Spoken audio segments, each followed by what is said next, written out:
Bonsoir, merci d'être venu. Malgré tous les bruits et tous les mises en garde qu'il y a concernant la situation sanitaire, ça ne nous empêche pas de faire notre réunion. Merci, Monsieur Akimnou, d'accepter de venir nous présenter votre livre ici. Et je rentre dans le vif du sujet. Nous présentons en général un ou deux jeudis par mois des livres. Et essentiellement, c'est des livres concernant les problèmes de géopolitique et Proche-Orient, ce qui concerne beaucoup plus cette région-là, et des sciences humaines aussi. Et les problèmes concernant les débats aujourd'hui, concernant les nouvelles recherches sur la religion, au point de vue sciences humaines nous-mêmes. Et votre livre, c'est un livre qui a pour moi des intérêts de nous sortir un peu de nos débats habituels, de nous poser les questions, surtout pour notre public, les problèmes politiques et internationaux de la France et de l'Europe en pleine mutation, en prise avec les différents problèmes de la crise et de tout ça. Et je trouve très intéressant que vous avez accepté notre invitation. Comme d'habitude, nous faisons à peu près une demi-heure, 40 minutes sur une présentation de livre qui est autour de pourquoi ce livre, c'est quoi le livre, présentation de livre et pourquoi. Et pour là, votre livre, je crois qu'il faut ajouter aussi une autre chose, pourquoi à ce moment-là. Parce que le livre tombe bien dans une conjoncture particulière en France, en Europe. Donc c'est une opportunité de parler aussi de moment de livre. Et après, il va y avoir un échange avec la salle. L'ensemble de notre débat est transmis sur les réseaux sociaux. Il y a aussi des centaines de personnes qui le suivent et après YouTube, des milliers de personnes qui le suivent. Merci d'être venu. C'est un honneur pour la librairie et je vous donne la parole. Merci beaucoup à vous. Merci de votre invitation. Je suis très heureux de venir partager ce moment d'échange avec vous et vos invités et surtout de découvrir ce lieu. À ma grande honte, j'ignorais, qui est un endroit magnifique. J'ai pu visiter votre sous-sol et votre caverne des merveilles, votre caverne d'Ali Baba, magnifique. Et donc je suis très honoré moi-même et très heureux de partager ce moment d'amitié et d'échange. Alors je vais me plier à votre règle du jeu, assez simple. Hein. Donc je vais présenter assez succinctement le contexte, le pourquoi, le comment de ce livre, et puis son contenu. Et puis, bien entendu, le plus intéressant sera probablement d'échanger à partir des questions que vous voudrez bien m'adresser. Alors d'abord, pourquoi ce livre ? C'est une bonne question, parce que j'appartiens à l'espèce de ceux qui considèrent qu'on ne doit écrire des livres que vraiment lorsque on pense que c'est indispensable. Et pas parce que on a envie d'apparaître à tel moment pour telle raison conjoncturelle ou pour telle raison liée à l'actualité. Donc moi j'ai voulu écrire ce livre parce que d'abord cette question du rapport entre la France et l'Europe est une question à laquelle je pense depuis un moment. Je dirais que j'ai commencé à y réfléchir sérieusement après la défaite du 21 avril 2002, donc ça fait quand même maintenant presque 20 ans. Que j'y ai songé encore davantage, évidemment, après le référendum du 29 mai 2005. Bonsoir madame. Puis après, avec l'élection présidentielle de 2012 et ce qui s'en est suivi. Et puis aussi pour une raison un peu différente, c'est que avant ce livre-ci, j'avais écrit en janvier 2017, un livre qui s'appelait L'Abdication, qui est un livre que j'avais tiré de mon expérience à la fois politique sur les 10 ou 15 dernières années, mais surtout avec le quinquennat de François Hollande.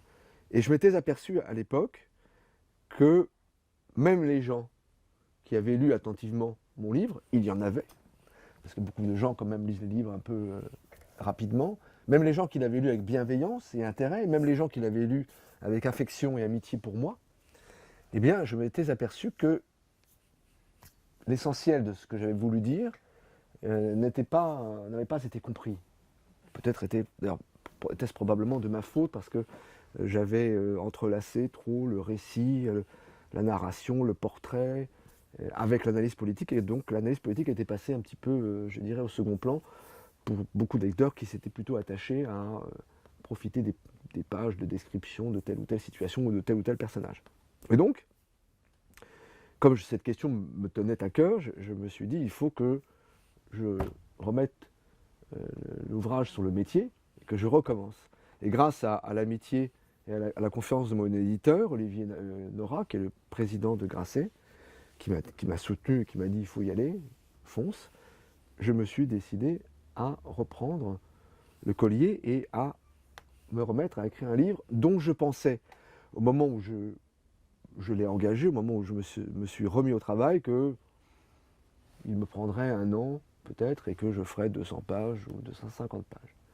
Et puis en réalité, en travaillant, j'ai découvert un continent nouveau que j'ignorais. J'ai mesuré mon inculture en la matière. J'avais passé 20 années de ma vie à faire des discours pour des présidents de la République, des premiers ministres, y compris sur les questions européennes, et je me suis aperçu que je ne savais rien ou pas grand-chose. Et ce qui ne m'a pas rassuré, c'est que je me suis aperçu aussi que la plupart, je dirais 98% des responsables politiques français partageaient la même ignorance, et on parlait de choses qu'on connaissait de manière très approximative. Et donc, j'ai décidé d'aller au bout de ce chemin-là, de cette aventure-là, de ce voyage-là, ce qui m'a donc pris 2 ans et demi et m'a conduit à lire, je ne peux pas dire que j'ai, évidemment face à cette extraordinaire bibliothèque qui est la vôtre, on ne peut être que, que s'incliner, mais j'ai dû lire quand même des milliers de pages et des dizaines de livres ou d'articles, dont certains, je l'ai bien compris, en les exhumant dans les diverses bibliothèques que j'ai fréquentées, notamment la bibliothèque de Sciences Po, j'ai bien compris que c'était des ouvrages que personne ne lisait plus, qui étaient tombés un peu en désuétude, et que la poussière avait recouvert le fond de ces livres. Ce qui là encore ne m'a pas rassuré. Mais donc voilà, les raisons de ce travail, c'est ça, c'est la volonté d'aller au bout d'une réflexion que j'avais commencée, et que les circonstances politiques m'ont amené à vouloir achever, terminer. Et c'est donc le fruit d'un gros travail que j'ai voulu très rigoureux. Donc tous les textes, ou les livres, les articles, les déclarations publiques, les discours, tout ce que j'ai cité est en note avec la référence précise pour que, à la fois, on ne puisse pas me dire si vous dites ceci, c'est parce que vous le pensez, mais après tout, non, il y a des choses qui sont des faits, et puis il y a des choses qui sont des analyses qui ont été conduites par d'autres gens, qu'il est utile de rappeler.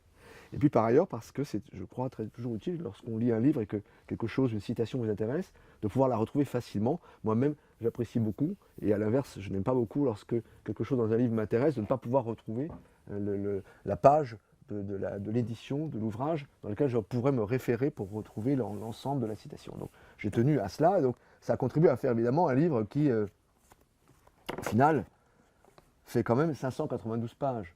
Donc c'est pas un livre forcément facile ou rapide à lire.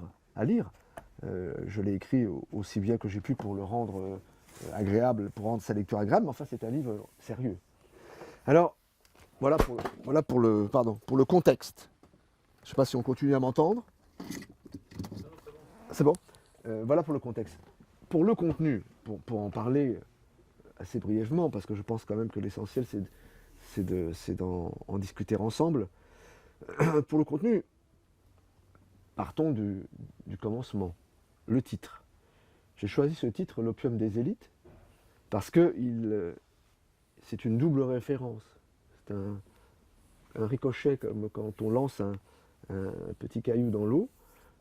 Le premier ricochet, c'est bien sûr L'opium des intellectuels de Raymond Aron, livre qu'il a consacré à la manière, pour décrire la manière et dénoncer la manière dont le communisme avait assis son emprise sur les esprits des plus hauts, les plus savants, les intellectuels de son époque, qui étaient tous fascinés par ce que Aron appelait cette religion séculière, Et cette formule était très importante parce que, j'anticipe sur ce que je vais dire après, mais je l'ai gardée parce que, effectivement, l'européisme est une forme de religion séculière d'aujourd'hui, comme le communisme l'était il y a 50 ans. C'est la première référence. Et puis, Raymond Aron lui-même faisait bien entendu écho à la citation de Karl Marx qui indiquait que pour lui, la religion était l'opium du peuple. Bon. Donc c'était évidemment une manière de jouer de cela, mais surtout de bien me référer à l'analyse de Aron, que j'ai d'ailleurs souvent retrouvé dans le livre. Vous avez pu le lire, le noter, parce qu'il a en réalité beaucoup écrit déjà sur cette question, des choses qui ont été un peu oubliées, mais qui étaient pourtant lumineuses et très, très éclairantes. Et puis on y a ajouté un sous-titre, qui est comment on a défait la France sans faire l'Europe, qui aurait dû être en réalité, pour être tout à fait précis et plus subtil ou plus exact, aurait dû être comment on a commencé à défaire la France sans faire l'Europe. Mais enfin, un titre c'est un titre, un sous-titre c'est un sous-titre. Il faut toujours choisir des choses, en l'occurrence, d'être simple et de frapper les esprits davantage. Donc on a gardé ce sous-titre. Pourquoi ? Ce sous-titre, c'est là aussi, à nouveau, un jeu de mots, un jeu de formules, en l'occurrence d'une sentence très célèbre de Georges Bidault, qui était ministre des Affaires européennes et des Affaires étrangères en 1953, sous la 4ème République, lorsqu'il prononça cette phrase qui est entrée dans la postérité: « Notre projet est de construire l'Europe sans défaire la France. » Faire l'Europe sans défaire la France. Et cette formule est devenue très vite une espèce de leitmotiv, une sorte de slogan, repris par tous les gouvernements, quelle que soit leur obédience politique, quelle que soit leur appartenance, quelle que soit l'époque, la 4e, la 5e République. Pratiquement tous les gouvernements ont répété comme une antienne: nous voulons faire l'Europe sans défaire la France. Mais vous noterez que si Bidault a pris le soin de préciser que son projet, que leur projet de l'époque était de faire l'Europe sans défaire la France, c'est qu'il pointait bien que le risque de défaire la France existait. C'était aussi une manière de conjurer ce problème. C'est une manière de le montrer, de le mettre à distance en disant: voyez, il y a ce risque-là, mais ce péril-là, mais nous allons tout faire pour l'éviter. Et donc c'était une manière à la fois de m'inscrire dans cette perspective historique et puis de reprendre l'idée du péril pour la France et au-delà de la France, parce que le péril vaut pour d'autres, pour l'ensemble des nations européennes. Alors, pour aller plus au fond maintenant, et puis je répondrai à votre question, quel est le moment de l'apparition du livre et l'opportunité de ce livre, quel est ce danger ? Ce danger, il tient à l'objectif final que la plupart des européistes, je prends le mot européisme comme celui, dans son acception, que vous trouverez dans le dictionnaire, c'est-à-dire le mouvement de pensée qui considère que l'édification d'une Europe politique unie est un objectif de valeur supérieure qui justifie de transcender la plupart des croyances, des convictions personnelles et des attaches partisanes, et qui est une valeur en soi qui peut justifier bien des sacrifices. C'est un mot qui existait à la fin du 19e siècle, au début du 20e siècle, en l'occurrence dans un contexte russe, où l'européisme, c'est une manière de se distinguer du panslavisme. Donc c'était une manière de dire la Russie appartient à l'Europe et non à un univers slave qu'on voudrait étendre et unifier. Et puis, dans les années 20, le mot européisme a été popularisé par Jules Romain, le grand écrivain français, le pacifiste, vraiment la figure intellectuelle et morale supérieure, qui lui a redonné ce sens que nous connaissons aujourd'hui, c'est-à-dire cet objectif politique, qui est celui de construire à toute force une Europe que l'on voudrait unie. Or, cet européisme qui a connu bien des vicissitudes, notamment dans les années 30, les années 40, les années noires, je le rappelle, si ça vous intéresse, on en parlera tout à l'heure, ce n'est pas l'objet principal de mon livre, mais il faut quand même savoir de quoi l'on parle et d'où viennent les idées que l'on s'attache à décrire.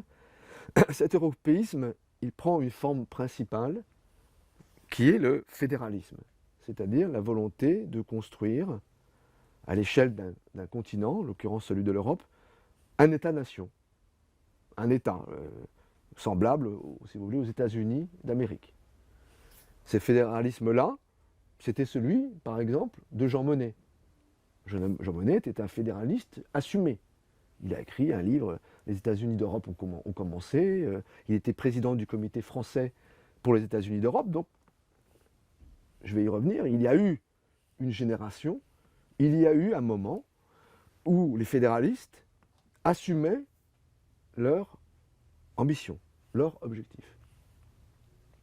Et puis il y a eu d'autres moments, plus nombreux, pendant lesquels ces fédéralistes n'ont pas voulu revendiquer leurs convictions.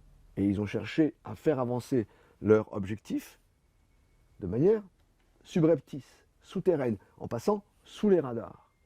C'est ce qu'en 1962, Raymond Aron, encore lui, avait désigné sous la formule de fédéralisme clandestin. Alors pourquoi ce fédéralisme clandestin? Pourquoi ces gens qui sont habités par cette conviction ont-ils à plusieurs moments, je vais y revenir, décidé de ne pas afficher, de ne pas revendiquer leurs convictions? Parce que le fédéralisme à l'échelle de l'Europe, et l'Europe est constituée de nations, l'Europe c'est la terre des nations, c'est en Europe qu'on a inventé, que la formule politique de la nation a surgi, a été inventée, eh bien, autant vous pouvez construire un État fédéral, je dirais ex nihilo ou presque. Si vous prenez les États-Unis d'Amérique, les 13 colonies américaines de la Nouvelle-Angleterre, et puis les autres États qui sont apparus progressivement, n'étaient pas des nations. Le Wisconsin, le Massachusetts, le Texas, la Caroline du Nord, le Dakota, l'Ohio, l'Oregon, la Californie ne sont pas des nations. Ce sont des unités administratives faites d'un peuplement qui est totalement homogène, peuplement européen venu à partir des années du XVIIe siècle et par vagues successives, puis divers. Mais enfin, ça a formé une nation qui est la nation américaine. Idem si vous prenez par exemple un pays que nous connaissons bien, qui est un État fédéral, l'Allemagne. L'Allemagne est un État fédéral. Bah, oui, mais la Bavière n'est pas une nation, la Bade-Württemberg non plus, la Saxe non plus, la Rhénanie non plus. Il existe une nation allemande et les États fédérés sont simplement des unités, on va dire, plus administratives que politiques. Bonsoir. Ça. Donc, imaginez pouvoir transposer ce modèle-là de la constitution d'un État fédéral au niveau de la nation est illusoire et dangereux. Illusoire parce que les unités avec lesquelles vous voudriez construire un nouvel État fédéral sont beaucoup trop solides, ont des histoires en général très anciennes. Dans le cas de la France, qui est la plus vieille nation du monde avec l'Angleterre, on considère que l'une et l'autre se sont construites, et d'ailleurs en opposition largement l'une à l'autre à partir du Moyen-Âge et notamment de la guerre de 100 ans. La guerre de 100 ans, 1337, 1453, ça vous donne la perspective et la profondeur historique. Bon.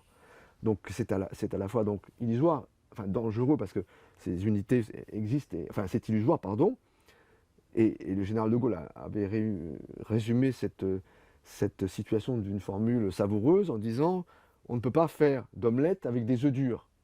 C'est-à-dire vous ne pouvez pas dissoudre des États-nations qui existent, qui sont très anciens, pour constituer comme ça un État fédéral de surplomb qui serait les États-Unis d'Europe. Et par ailleurs, ce serait extrêmement dangereux parce que ça voudrait dire que vous prenez le risque de dissoudre ces nations. C'est notamment le cas, le danger est particulièrement net dans le cas de la France. Parce que l'unité de la France, c'est bien connu, Braudel l'a dit, Pierre Nora l'a dit, tant d'historiens l'ont dit, c'est une nation qui s'est construite avec et par son État, et dans laquelle le besoin d'unité politique est extrêmement grand. Braudel a cette formule que je cite de mémoire, vous la retrouverez très exactement dans le livre si vous le souhaitez, il dit « Il ne faut pas vous oublier que la France, ce sont plusieurs Frances cousues ensemble. Il y a dans l'identité de la France un besoin de centralisation politique contre lequel il est dangereux d'agir. » Et Pierre Nora dit la même chose. Et tous les historiens qui ont travaillé sur la nation française disent la même chose. Donc il y a un péril. Et d'ailleurs, à chaque fois que l'on a consulté le peuple français de manière explicite, démocratique, il s'est opposé à cela, soit indirectement par ses représentants, soit directement par la voie du référendum. Les deux moments principaux ont été 1954, lorsque les fédéralistes, je vais y revenir, tout à leur allant, ont voulu créer la communauté européenne de défense et la communauté politique européenne, c'est-à-dire constituer à partir du politique et du plus haut niveau du politique, c'est-à-dire la diplomatie et l'armée, un État fédéral européen. L'Assemblée nationale française a refusé, ou en août 1954, et le projet est tombé à l'eau. Et puis en mai 2005, le 29 mai 2005, le peuple français, comme vous le savez, après avoir longuement débattu pendant plusieurs semaines, plusieurs mois même, a repoussé par voie de référendum le traité constitutionnel européen. Par 56% des voix, ce qui est un vote extrêmement net, puisque vous savez, en démocratie, c'est très difficile d'avoir 51. Hein. C'est beaucoup. 52, 53, 54, 55, c'est beaucoup. 55, c'est vraiment beaucoup. Et 56 aussi. Donc, refus. Et en même temps, je vais faire la transition avec ce qui est un des cœurs de mon livre. Comme vous le savez, ce vote du 29 mai 2005 du peuple français, suivi du vote des Néerlandais, pareil, qui ont voté non, a été balayé d'un revers de main. Puisque le président Sarkozy, en arrivant au pouvoir, et contrairement à la campagne qu'il avait faite, s'est entendu, d'ailleurs c'est l'illustration de cet opium des élites que je dénonce, avec le premier secrétaire du Parti socialiste de l'époque, François Hollande, pour faire passer à l'Assemblée nationale le traité de Lisbonne, février 2008, qui reprenait en réalité pratiquement toutes les dispositions qui avaient été repoussées par le peuple français via le référendum en 2005, 3 ans plus tôt. Donc on fait sortir le fédéralisme par la porte, et puis il revient par la fenêtre. Et ça illustre un des problèmes fondamentaux, que je vous indiquais tout à l'heure, c'est que le fédéralisme, comme dit Védrine, la voie du fédéralisme est interdite démocratiquement, que ce soit par la voie parlementaire ou par la voie référendaire. Alors, comme on ne peut pas le faire avec l'accord des peuples, on le fait sans leur accord. Et là, reprenons l'histoire de la construction européenne. Elle commence, pour ce que nous connaissons nous, en 1950, le 9 mai 50, déclaration Schuman, déclaration dite de l'horloge au Quai d'Orsay, où Schuman annonce la couleur, on va relancer il faut plutôt lancer un mouvement de construction européenne, et à ce moment-là, la perspective fédéraliste est assumée. Et on crée, un an plus tard, la communauté européenne du charbon et de l'acier, qui peut paraître aujourd'hui anecdotique, mais qui à l'époque ne l'était pas du tout, puisque le charbon et l'acier, c'est non seulement la base des industries d'armement, donc la guerre, et en même temps, c'était aussi le fondement des industries de reconstruction des pays qui sortaient complètement détruits de la Seconde Guerre mondiale. Donc c'était en réalité très important. Et d'ailleurs, on y avait ajouté la communauté atomique, parce que c'était la même idée, on pensait que c'était une énergie d'avenir, et donc on voulait construire quelque chose de fédéral, de supranational, avec une entité qui déciderait à la place des États-nations, puisque ceux-ci lui auraient délégué ses pouvoirs. C'est ce qui s'est passé avec la CECA. Après ce premier succès, les fédéralistes se sont dit, très bien, poussons notre avantage, et allons-y franco, demandons une communauté politique européenne, qu'elle soit purement politique, ou bien alors de la défense, la CED, la CPE. Là, échec. Et là, les fédéralistes comprennent qu'ils ne pourront pas réaliser le grand soir fédéraliste, que c'est une illusion, que les peuples résisteront, qu'ils ne parviendront pas à leur fin. Alors, ils décident de passer par en dessous, d'adopter une méthode qui va être complètement différente, celle que Monnet va décrire très bien, il l'a toujours assumée, et de son vivant, dans ses mémoires, il a toujours dit, c'est la méthode dite des petits pas, ou mieux encore, de l'engrenage. C'est-à-dire des petits pas dans la direction que l'on veut, parce que comme ça on ne voit pas qu'on fait des petits pas, mais on avance bien, et de l'engrenage qui veut dire que, c'est l'image populaire, si je mets la main, le bras va passer, puis ensuite tout le corps. C'est-à-dire que vous mettez, vous mettez en branle une mécanique, avec des cliquets, et à chaque fois que vous gagnez, entre guillemets, un cliquet, eh bien le retour en arrière s'avère impossible, et en revanche, le cliquet suivant devient pratiquement automatique. Donc c'est ça la méthode des fédéralistes. Et c'est pour ça qu'ils font adopter, le 25 mars 1957, le traité de Rome, qui est un traité, vous voyez, technique, d'union douanière, apparemment assez banal. Voilà. Et puis à ce moment-là, premier président de la Commission européenne, Walter Hallstein, un Allemand, qui décide que lui va relancer, que ce traité de Rome c'est très bien mais ça ne suffit pas, il est président de la Commission de 58 à 65, il dit moi je veux relancer une perspective fédéraliste. Et donc il propose que la Commission européenne devienne un gouvernement européen et qui se substitue à ceux des États membres.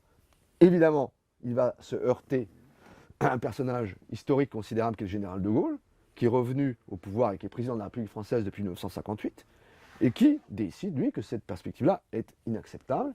Et c'est ce qui va donner lieu à cet épisode historique bien connu qu'on appelle la crise de la chaise vide, qui fait que de juin 1965 à janvier 1966, le président de la République française, Charles de Gaulle, donne comme instruction à ses ministres de ne plus siéger dans les instances européennes. On laisse la chaise de la France vide. Donc c'est une crise majeure, en plein débat de l'élection présidentielle, parce que de Gaulle est arrivé au pouvoir en 1958, il remet son mandat en jeu en 1965, et puis il remporte l'élection. Donc Hallstein, le président de la Commission, comprend qu'il ne pourra pas s'opposer à un président public d'un pays extrêmement puissant, et en plus l'Europe à l'époque est à 6, et qui vient d'être élu, donc il renonce à ses ambitions. Les autres États qui avaient une attitude, on va dire, ambiguë, finissent par comprendre qu'on ne pourra pas s'opposer au général de Gaulle, et on aboutit à ce qu'on appelle le compromis de Luxembourg. C'est-à-dire un compromis de janvier 1966, dans lequel on dit on ne décidera à la majorité qualifiée que dans les situations où cela semble possible, mais en revanche, dès qu'un pays considérera qu'un intérêt vital ou extrêmement important est en jeu pour lui, alors il faudra l'unanimité pour pouvoir adopter cette décision. Il y a donc reconnaissance de facto d'un droit de veto pour les États membres. 66. Vous allez après avoir 20 années de statu quo ante. Il ne se passe rien, à part des élargissements mais restreints de l'Europe. On passe à 6, à 9 en 73, puis à 10 en 81, puis ensuite, bon, vous savez, les élargissements successifs. Mais, en 1981, c'est une autre dimension décisive de mon livre, en 1981, arrive au pouvoir François Mitterrand. François Mitterrand a une carrière politique, à l'époque, longue déjà, ancienne, et assez particulière. C'est un homme qui vient, de par sa formation et sa jeunesse, de la droite extrême, pour ne pas dire autre chose. Je ne rappelle pas toute sa jeunesse, les turpitudes de sa jeunesse, les manifestations contre le doyen Geiz, etc. Enfin bon, très bien. Et le cœur de sa conviction, c'est le fédéralisme européen. Il a participé en février 1948 au congrès de La Haye, qui était le moment d'exaltation fédéraliste après la Seconde Guerre mondiale. Il en est ressorti, comme dit Jacques Delors, comme l'a écrit Jacques Delors, extrêmement impressionné, très fortement impressionné. C'est le cœur de sa conviction. Il arrive au pouvoir après un long combat politique contre le général de Gaulle et ses successeurs. En mai 81, et là, que fait-il? Il met en œuvre pendant un peu moins de 2 ans une bonne partie de ses 110 propositions, celles qu'il avait portées au pouvoir. Et puis en mars 83, c'est un moment décisif dans notre histoire nationale et dans l'histoire de l'Europe, en mars 83, arguant d'une défaite les 16 et 23 mars aux élections municipales de la gauche, mais une défaite qui n'était pas une déroute, mais une défaite, il décide qu'il va opérer un renversement de politique économique et que la politique de relance keynésienne qui avait été effectuée en mai 81, il va la reprendre. Il avait réinjecté dans l'économie 1% du PIB en 81, il va ponctionner 2% en 1983, mais en réalité, ce que l'on a appelé à l'époque le tournant libéral ou de la rigueur, parce que les mesures prises étaient effectivement de type comptable, elles consistaient à essayer de ramener la France dans une certaine orthodoxie des comptes économiques, en réalité, n'était qu'une étape. Et l'étape pour lui, c'était de se mettre en ordre de marche pour accomplir ce qui était pour lui c'est ainsi qu'il l'appellera plus tard, son grand dessein, c'est-à-dire une relance de l'Europe fédéraliste. Comment va-t-il faire? Il va d'abord opérer ce redressement des comptes économiques de la France, cet arrêt de la politique économique qui avait été engagée en 1980, pour une raison essentielle, c'est qu'il veut montrer au chancelier Helmut Kohl, qui est arrivé à la chancellerie en octobre 1982, que les socialistes français sont sérieux, sont des gens raisonnables, et qu'on peut compter avec eux, et qu'ils savent, gérer une économie, et que donc on pourra avec eux faire autre chose et aller plus loin. Premier temps. Deuxième temps, et il le fait parce qu'il veut, son objectif intermédiaire très important, c'est de parvenir à convaincre l'ensemble de ses homologues que l'on peut et que l'on doit nommer à la tête de la Commission européenne Jacques Delors, qui était son ministre de l'économie. Il faut pour cela également, après avoir convaincu Helmut Kohl de le faire, convaincre Margaret Thatcher, qui est l'autre poids lourd de l'Europe à l'époque. Et elle ne cesse de réclamer depuis 1979 qu'on lui rende de l'argent. Elle considère que son pays est contributeur net de manière beaucoup trop importante à l'Europe. C'est la célèbre formule « I want my money back », rendez-moi mon argent. Et donc, il va lui donner satisfaction à un moment donné, parce qu'il veut avoir son accord pour cette nomination. Et les choses se passent ainsi.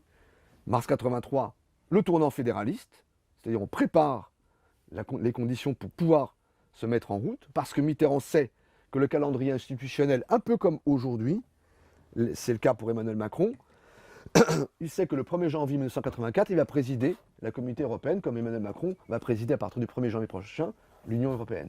Et donc il sait qu'il a sa fenêtre d'opportunité, son créneau d'action qui est ouvert. Donc il lui faut mettre la France, de son point de vue à lui, en ordre de marche, convaincre Kohl. Il prend la tête, ça c'est l'objet de mars 83, du tournant fédéraliste, il prend la tête de la Communauté européenne le 1er janvier 84, et au sommet, les 25 et 26 juin 84, au sommet de Fontainebleau, il arrive à convaincre Margaret Thatcher, contre le chèque qu'on lui accorde, de nommer Jacques Delors à la Commission. Jacques Delors de la Commission ira à la Commission pour 10 années, du 1er janvier 85 à 1995, 10 années qui sont un moment extraordinairement important pour la France et pour l'Europe, puisque, pour en finir sur ce point-là, après on en parlera avec vous si vous voulez du reste, Jacques Delors va, avec l'appui de Mitterrand bien entendu, faire adopter un traité absolument décisif, que personne ne connaît, je suis sûr que quand je vais vous le dire, vous ne le savez pas, ou peut-être le mot vous évoquera quelque chose, c'est l'acte unique européen de février 1986, et qui est un traité décisif parce que c'est un traité qui met fin, dans bon nombre de domaines, à la règle de l'unanimité qui permet de voter à la majorité qualifiée. C'est donc une étape fondamentale de l'engrenage, du nouvel engrenage fédéraliste que Delors et Mitterrand mettent en route. Et par ailleurs, ils le mettent en route pour réaliser, c'était la contrepartie de l'adhésion de Thatcher, un grand marché unifié. Et donc, cet acte unique européen va permettre l'adoption, en catimini, de 297 directives de libéralisme qui vont libéraliser complètement la finance et l'économie dans l'espace européen. Et ce fédéralisme-là, qui est un fédéralisme totalement clandestin, pour reprendre la formule de Raymond Aron, qui dit bien les choses, ce fédéralisme clandestin, vous en voyez très bien la préfiguration. Je vous ai donné les principales dates, 83, 84, 1er janvier, 25 et 26 juin, sommet de Fontainebleau, mais quand vous regardez avant ce qui s'est passé avec Mitterrand.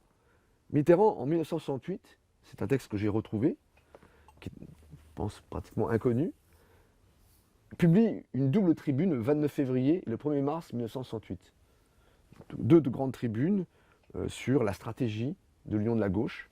La première, c'est un réquisitoire très lourd contre la politique économique des gouvernements de droite qui se succèdent depuis 1958. Et la seconde partie, celle qui est publiée le 1er mars, c'est un texte qui est, voilà, quelle serait la stratégie de la gauche si la gauche arrivait au pouvoir. Et cette tribune-là, celle du 1er mars, s'achève par une quatrième et dernière partie qui s'appelle « Notre stratégie » et dans laquelle Mitterrand finit par écrire ce qu'il pense, c'est-à-dire lorsque la gauche arrivera aux responsabilités, si elle y arrive, eh bien alors, elle se retrouvera face à un dilemme. Et ce dilemme, comment le décrit-il ? Il dit, ce sera le socialisme ou l'Europe. Donc, Tout était dit. Tout était dit 15 ans avant qu'il ne le fasse en mars 83. Et par ailleurs, imaginez, je pense qu'ici, c'est des choses qui, vous êtes des personnes auxquelles ce que je vais dire va rappeler des souvenirs.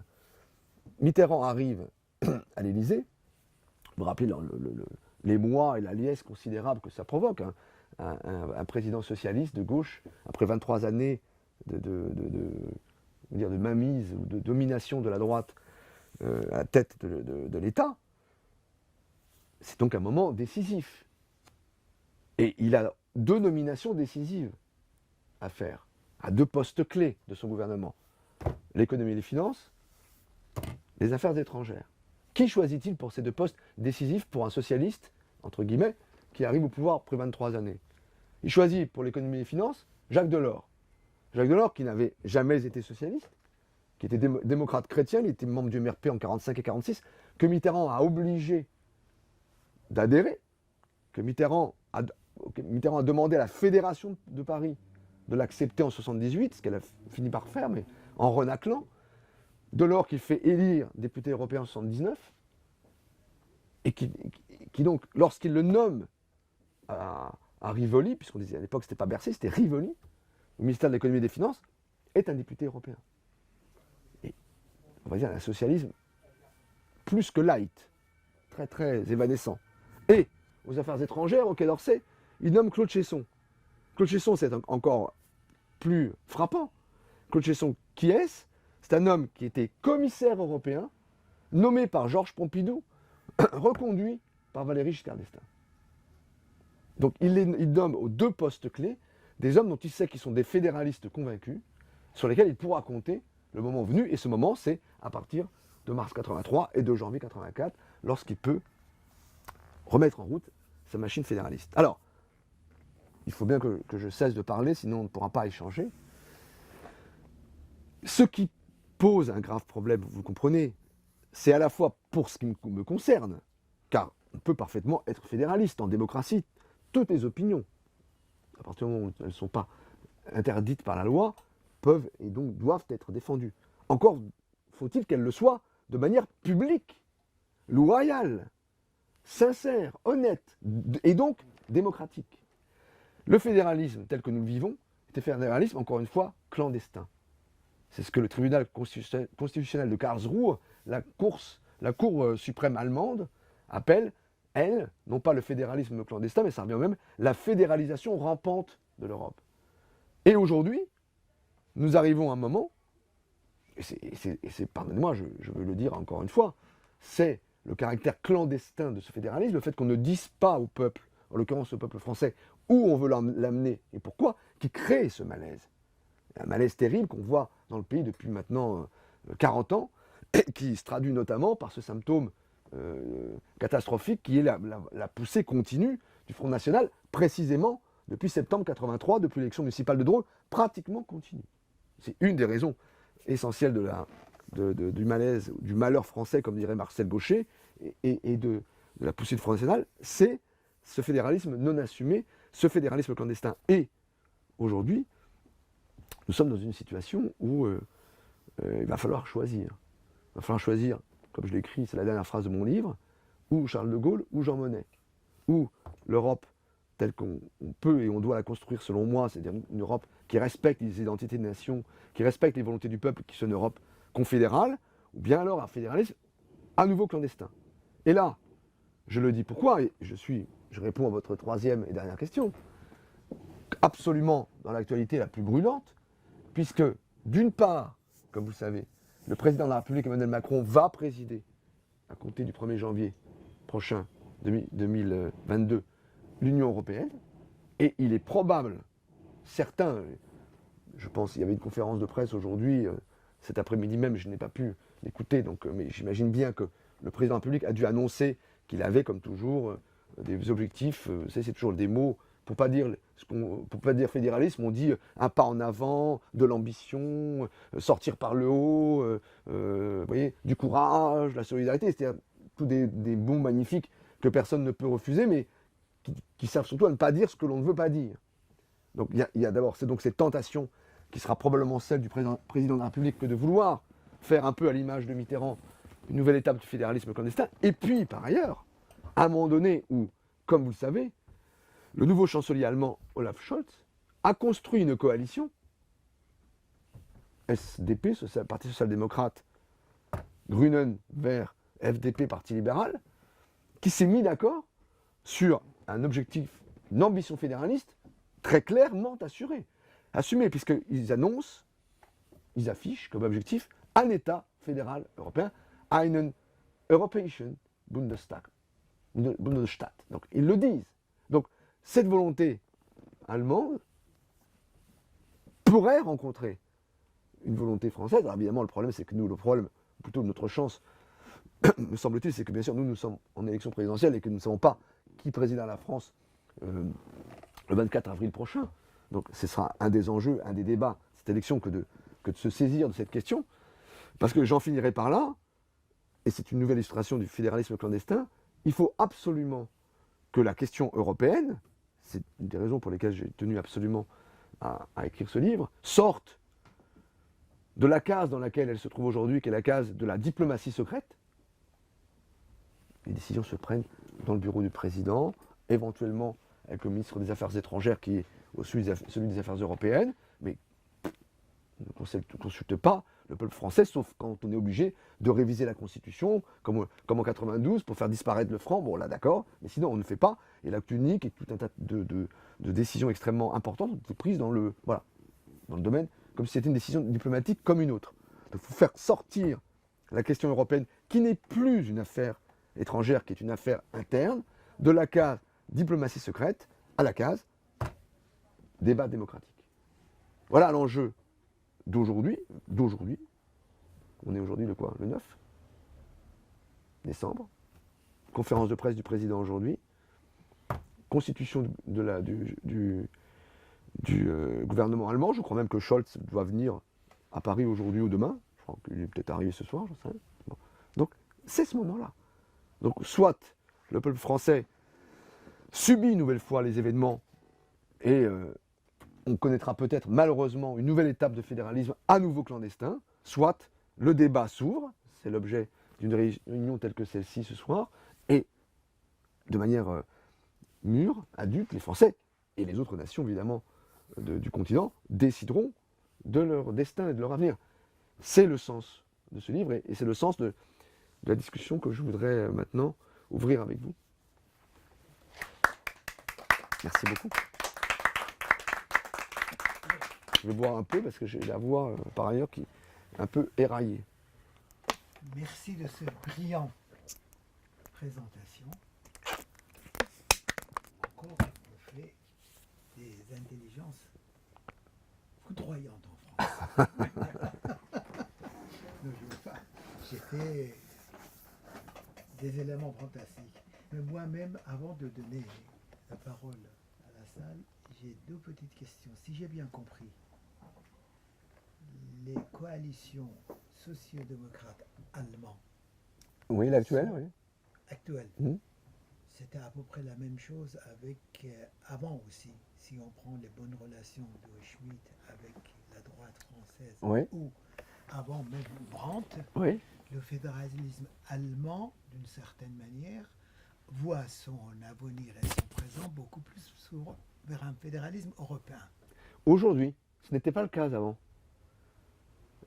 Pour prendre ceux que vous parlez, les chefs de gouvernement que vous évoquez, Willy Brandt, n'était pas foncièrement fédéraliste. Madame Merkel, qui a présidé aux destinées, enfin qui était chef du gouvernement chancelière de l'Allemagne pendant 16 ans, n'était pas fédéraliste. Elle a toujours renaclé à le discours de la Sorbonne de Macron en 2017, ou toutes les tentatives avant lui de certains présidents en ce sens, elle a toujours été réservée. Mais là, on arrive dans une configuration qui est particulière, parce que Scholz, pour des raisons que j'ignore, mais Scholz est un fédéraliste, et il l'était d'ailleurs avant de devenir chancelier, parce que, je ne l'ai pas dit, mais vous m'amenez à préciser ce point, pour que vous mesuriez bien à quel point il l'est. Avant d'être chancelier, d'être désigné chancelier après les élections, il était auparavant vice-chancelier de Madame Merkel, ministre de l'économie et des finances. Et à l'époque, il y a un an, il avait déjà demandé que le siège de membre permanent du Conseil de sécurité aux Nations Unies de la France soit transféré à l'Union européenne. Donc il est, de ce point de vue-là, constant. Il a cette vision. Et il se trouve qu'il a dans sa coalition aujourd'hui les Verts, qui sont eux-mêmes très favorables à cette évolution. Donc il y a le Parti libéral moins, mais c'est une des composantes sur les trois, et ils ont obtenu l'économie et les finances, mais les affaires étrangères, c'est la chef des Verts qui a été nommée à ce poste. Donc il y a une configuration qui, potentiellement, pour l'avenir de la France et de l'Europe, est dangereuse. Enfin, pour moi, encore une fois, je conçois très bien qu'on puisse être fédéraliste. Hein. Mais à ce moment-là, il faut l'assumer. Eux, ils l'ont assumé. Et donc, ce que j'attends de voir, c'est qu'est-ce que va le président de la République française et qu'est-ce que les forces politiques françaises vont dire face à cette donne qui est une donne nouvelle. Très bien. Donc, je reviendrai sur cette opposition de Assumé et Rampant. Un clandestin, oui. Et socialisme et Européisme. européisme. C'est deux, à mon avis, c'est deux moteurs très très importants. Oui, je sens une différence entre l'évolution allemande et l'évolution française là-dessus. Je reviendrai là-dessus après. Mais je donne la possibilité, s'il y a des questions. Allez-y. Monsieur, vous avez utilisé deux mots en passant qui me paraissent importants et d'une certaine manière charnières dans l'histoire du fédéralisme européen. À un certain moment, vous avez parlé de confédération. Vous l'avez fait qu'une seule fois, mais c'est très important. Et l'autre fois, vous avez parlé de volonté. Volonté pour la construction d'une Europe fédérale. Je vous parle en tant que Suisse. Et j'ai remarqué, sans m'en être vexé, que vous n'avez pas cité l'exemple suisse. Mais peut-être vous ne l'avez pas fait par hasard. Parce qu'en effet, l'exemple suisse est différent par rapport aux deux, l'allemand et l'américain que vous avez cités. Nous sommes passés quand même par un processus qui pourrait servir, je l'espère, de modèle dans un futur européen. Nous sommes passés par un acte qui est très important et qui est basé sur la volonté brutale, froide des Suisses de se mettre d'accord dans un schéma confédéral d'abord et ensuite fédéral. Nous n'avions rien en commun. Moi, je vous parle en tant que Suisse du sud de la Suisse italienne. Nous n'avions rien en commun avec les autres de l'autre côté des Alpes. Nous étions dominés par eux. Ensuite, Napoléon est passé par là. Il nous a dit, écoutez, il faut que vous vous mettiez d'accord, parce que vous avez occupé un territoire qui est trop important. Et alors, il nous a essayé d'imposer le modèle républicain qui ne nous convenait pas, parce que nous étions trop différents pour accepter une union. Vous avez fait et vous avez bien expliqué ce qui lie les Français, non? Nous étions dans un cas complètement différent, nous n'avions aucun lien. Mais nous avons compris, et Napoléon nous a aidés en ça, que nous avions un intérêt commun. Un intérêt comme des gens qui vont devant un notaire et qui représentent deux intérêts complètement différents, mais qui signent le même papier. Et nous sommes passés par l'étape confédérale. C'est-à-dire nous n'avons pas renoncé à des pouvoirs qui sont typiques d'une étape ultérieure, la fédérale, c'est-à-dire la politique étrangère et la défense. Non? Fondamentalement, c'est les deux pouvoirs que la fédération demande par rapport à la confédération. Ma question est la suivante. L'exemple suisse nous apprend une chose, que pour passer de l'étape confédérale, celle que vous avez vous-même appelée l'étape confédérale, à l'étape fédérale, il faut une exigence supérieure, il faut une volonté supérieure. Est-ce que l'Europe, je pense vraiment aux dernières années que nous avons connues, je pense même à la crise sanitaire que nous sommes tous en train de vivre et que nous allons encore vivre sous la présidence française. C'est sûr. Eh oui, C'est sûr. j'ai l'impression qu'elle va durer encore pendant un an ou même davantage. Est-ce que l'Europe n'est pas en ce moment, après être passée par l'expérience d'un Trumpisme américain, est-ce que l'Europe n'est pas en train de réaliser ou ne pourra pas à un certain moment réaliser le besoin de faire ce saut-là? Parce que l'acte unique que vous avez cité, les mesures de l'acte unique sont de nature économique, fondamentalement. Il n'y a pas cet autre passage qui va au-delà de l'intérêt, non? L'acte unique, on pourrait même le signer nous aussi, les Suisses. Oui, mais vous l'avez signé d'une certaine manière. De certaine manière, on l'a signé, Oui. non? Par les différents traités bilatéraux que vous connaissez sans doute, non? L'autre pas est le pas que nous n'allons pas pouvoir signer. Mais l'Europe, vous qui la représentez, vous pouvez la signer à ce moment-ci. Parce qu'on a une invasion qui vient de loin, on a une faiblesse qui nous ronge de l'intérieur, non? La faiblesse actuelle des Américains, la menace de la Chine qui s'approche par sa voie et sa route, non? Est-ce que le moment ne serait pas venu et peut-être, est-ce qu'on ne pourrait pas suggérer à Macron de faire un petit pas en avant? Nous, la Willensnation, on l'a construite. Vous parlez de petits pas, non? En allemand, on dirait salami-tactique, non? La tactique de couper. Tranche par tranche. Voilà. Est-ce qu'on n'est pas arrivé au bout du salami européen, d'après vous? Alors, votre question est très intéressante parce que, effectivement, alors je n'ai pas pu parler de la Confédération parce que le temps m'est compté. Oui, je comprends. Mais le cas de la Suisse est très intéressant et très particulier. Très particulier. J'aurais pu parler de la Confédération américaine, puisqu'au départ, les États-Unis, avant d'être un État fédéral, ont été d'abord une confédération. Et puis très vite, ils sont tombés dans la fédération. Pourquoi? Pour la raison que j'ai dite. C'est-à-dire que comme il n'y avait qu'une seule nation américaine, l'idée d'avoir seulement des États confédérés, alors que ces unités, États fédérés, encore une fois, le Nevada, le Texas, le Massachusetts, n'ont aucune réalité humaine différente les unes des autres, était, somme toute, absurde. Et donc, c'est très, très facilement et très logiquement que dans le cas des Américains, on est passé de la confédération à la fédération. Parce qu'il n'y avait qu'une seule nation, donc faire un État fédéral, avec des États fédérés en dessous, c'est simplement une manière d'organiser le pouvoir politique et administratif, comme en Allemagne. Hein. En Allemagne, c'est pareil, les États n'ont pas de réalité autre. Les États fédérés allemands, la Saxe, encore une fois, la Rhénanie, n'ont pas d'autre réalité que des réalités administratives. Bon. Il n'y a pas de nation saxonne ou de nation rhénane, ça n'existe pas. Dans le cas de la Suisse, c'est différent.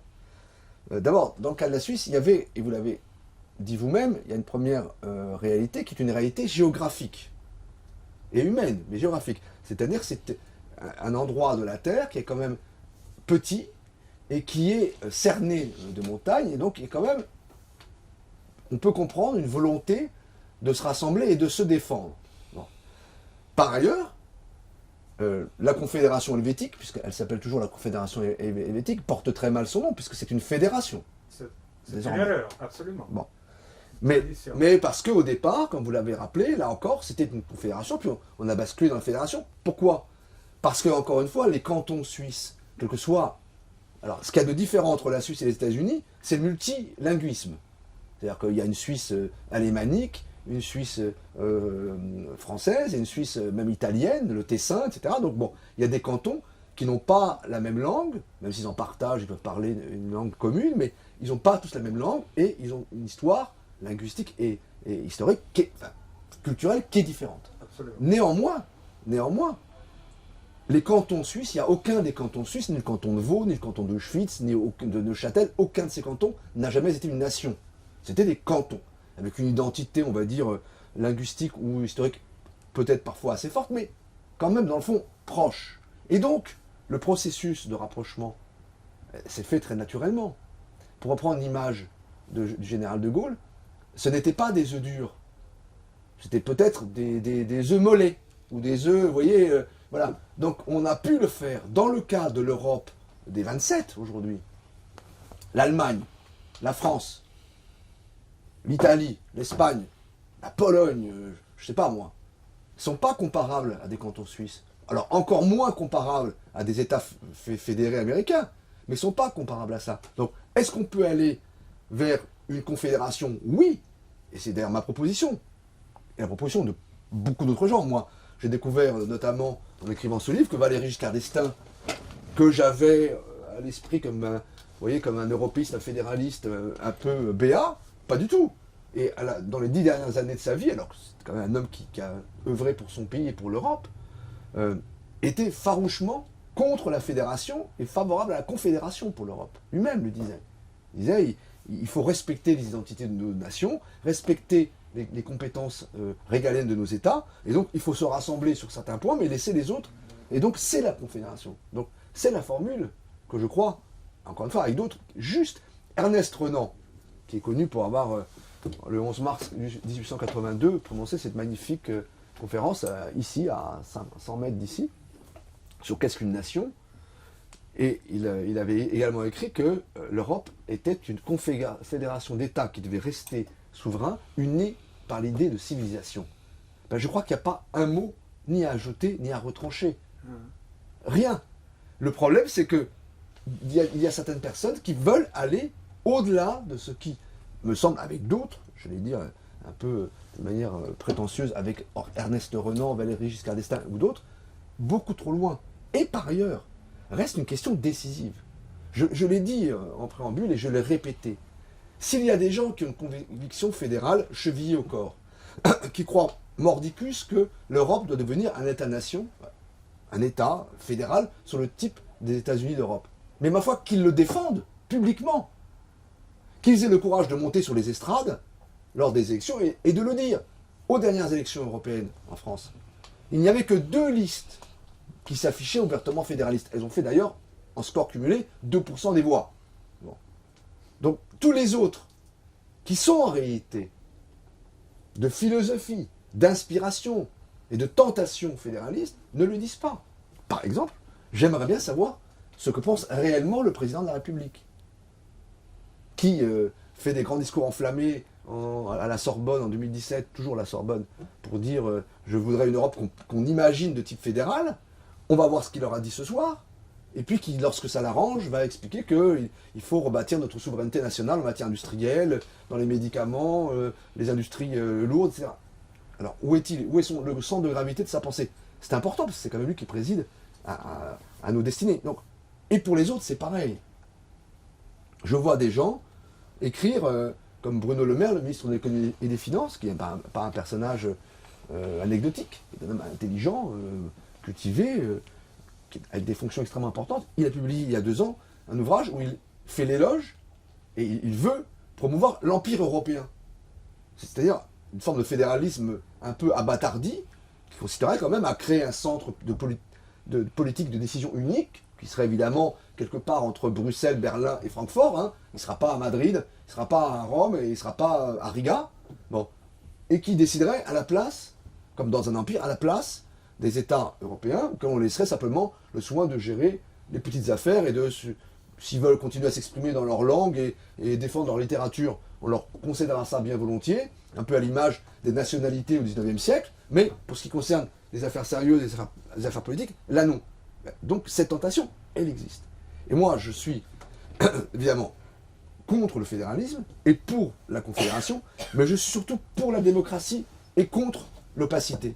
S'il y a des gens qui veulent défendre l'option fédéraliste, c'est leur droit le plus strict, mais qu'ils le fassent de manière sincère, encore une fois, loyale et démocratique.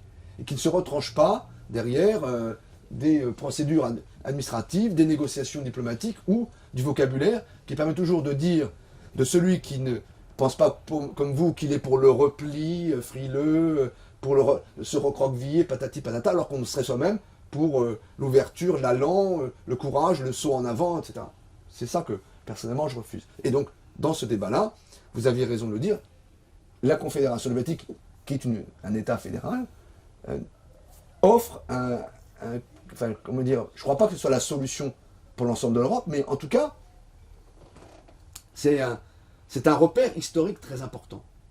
Et par ailleurs, on peut imaginer, on pourrait imaginer que dans 200 ans ou 300 ans, les nations européennes, prises une par une, se soient estompées et qu'une sorte de peuple européen qui aujourd'hui n'existe pas soit apparu. C'est possible. Je n'y crois pas beaucoup, mais qui peut dire ce qui se passera dans 200 ou 300 ans? Mais nous ne sommes pas à ce moment-là. Et les réalités politiques d'aujourd'hui, ce sont les réalités nationales. Or, comme disait le général de Gaulle, la politique, c'est l'art des réalités. C'est pas l'art des illusions ou des vœux pieux. C'est l'art des réalités. Donc, il faut faire l'Europe avec ce qui existe. Et ce qui existe, ce sont les nations européennes. C'est elles qu'il faut préserver, parce qu'elles sont par ailleurs, elles sont des cultures extraordinaires et admirables, qui certes se rassemblent et s'unissent par des courants de pensée ou artistiques qui sont et qui font la civilisation européenne. Mais la civilisation européenne, elle repose d'abord sur ces cultures nationales. Et donc, les mettre en danger, c'est serait extrêmement grave, extrêmement périlleux. Est-ce qu'il y a D'autres questions? Bon, nous, on est arrivés un peu en retard, alors je ne sais pas quoi trop dire. Mais à part le futur de l'organisation, est-ce que ça ne serait pas un moment de faire des bilans, de voir qu'est-ce qu'on doit à l'Europe, qu'est-ce que l'Europe, puisque c'est l'Europe, c'est par ailleurs, a merdé sur certains dossiers sur la planète. Absolument. Mais Mais voyez, par exemple, l'Eurostar, c'est quand même bien. mais J'ai encore pour citer deux ou trois exemples. Le tunnel sous la Manche, et je crois que c'était une volonté de Mitterrand, ça, typique. Mais- Le système de bourse pour les universitaires, le nom m'échappe. Erasmus, c'est quelque chose de très bien.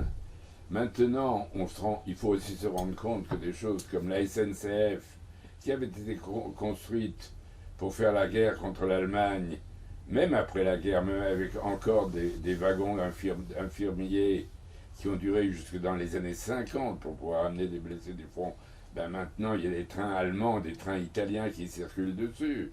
Le téléphone, qui était complètement paralysé en France, lorsqu'il s'est ouvert à l'étranger, maintenant on peut avoir un téléphone en 5 minutes. Moi, quand j'ai voulu en avoir un, j'ai attendu 2 mois. Bon, ça c'est des exemples. Maintenant, Oui, mais, l'exemple de politique, je m'arrête sur le dernier exemple, la crise des Balkans, l'Europe a été complètement nulle là-dessus. Mais votre approche est exactement celle qu'il faut avoir. C'est-à-dire, vous dites, faisons un bilan. Séparons le bon grain de l'ivraie, regardons ce qui est positif, ce qui est négatif. C'est ce qui a marché, ce qui n'a pas marché. Bon. En philosophie, on appelle ça avoir une attitude critique, au sens le plus élevé du terme. C'est-à-dire, regarder le diagnostic, la réalité, et séparer le bon du mauvais. Mais précisément, c'est cette attitude-là qui est toujours contestée par les fédéralistes. C'est-à-dire que dès que vous dites « je voudrais pouvoir dire oui ou non sur tel ou tel point », vous dites non. Si vous dites ça, c'est que vous êtes contre. Vous êtes un méchant. Vous êtes contre l'Europe parce que vous êtes critique. Mais ça, c'est pas possible. Et par ailleurs, quand vous prenez l'exemple, par exemple, de l'Eurostar, du tunnel sous la Manche, mais l'Eurostar et le tunnel sous la Manche, ce sont des initiatives purement étatiques. C'est la France et le Royaume-Uni qui ont décidé. C'est pas l'Europe qui l'a fait. Bah, maintenant, vous avez raison, il y a des réalisations européennes qui sont des réalisations qui sont très positives et qui ont transformé nos vies. Mais qui les conteste? Personne.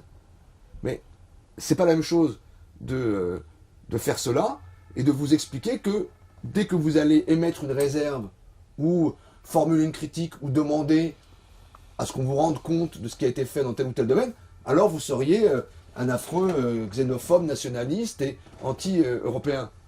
Moi, je me sens extrêmement européen par ma nationalité française. Comme disait le général de Gaulle, étant français, je suis forcément et fondamentalement et immédiatement européen.